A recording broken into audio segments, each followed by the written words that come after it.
Fala, povo! Então, vou mandar a braba de uma vez aqui. Cis-trans é a mesma coisa que EZ? Não é a mesma coisa.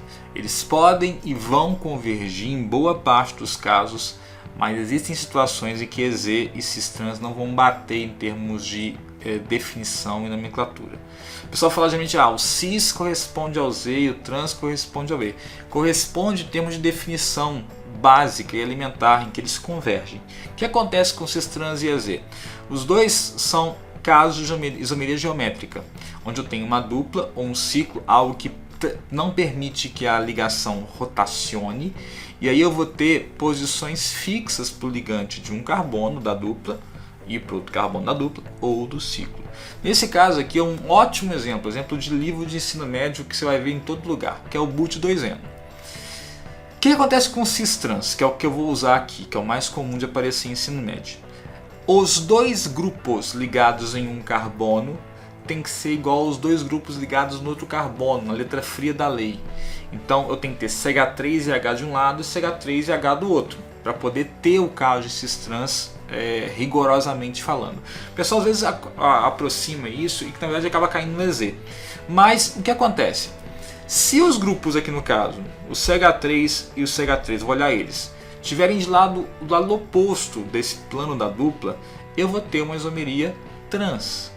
Se fosse o contrário, se o CH3 estivesse para cima, os dois para cima do plano da dupla ali, para cima que eu falo aqui em relação ao que você está vendo, tá? Eu teria o cis. Então nesse caso aqui eu vou ter o isômero trans do But2N. Só que o que acontece? Guarda na sua cabeça, cis e trans eu só posso usar quando eu tenho uma semelhança estrutural. Eu não levo em consideração um outro parâmetro que o EZ leva, que eu vou te mostrar agora. Então no cis e trans eu levo em consideração a semelhança da estrutura de um lado com a do outro. Por isso que os ligantes dos dois carbonos precisam ser iguais na essência da regra de classificação de cis-trans. Agora eu vou pegar um caso que os ligantes não são iguais. Esse aqui, por exemplo. Tá? Aí você bate o olho e fala assim, nossa, mas aqui tá fácil. Tem dois CH3 aqui para baixo, ele vai ser cis. Ou posso chamar também de Z, né? No caso vai ser Z realmente. Só que como é que eu faço isso aqui? Vai ter casos que eu vou ter dois CH3 para um lado e ele não vai ser Z. Tá?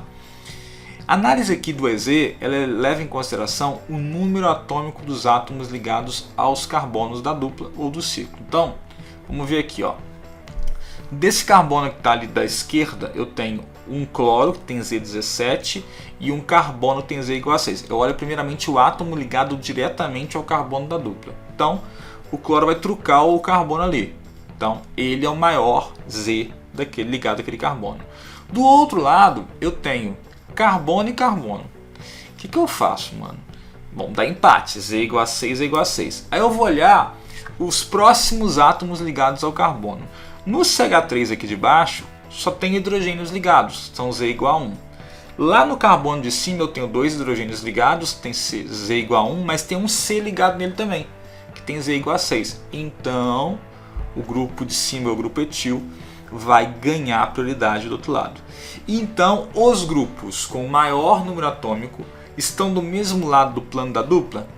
Yes! Então eu falo que esse cara é o isômero Z. Se fosse o contrário, mesmo que CH3 estivesse do lado igual, eu teria que falar que é um isômero E.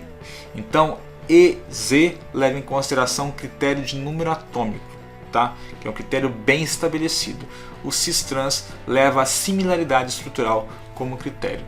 Mas como você pode ver, geralmente eles convergem. É nóis, até o próximo Racemato, valeu!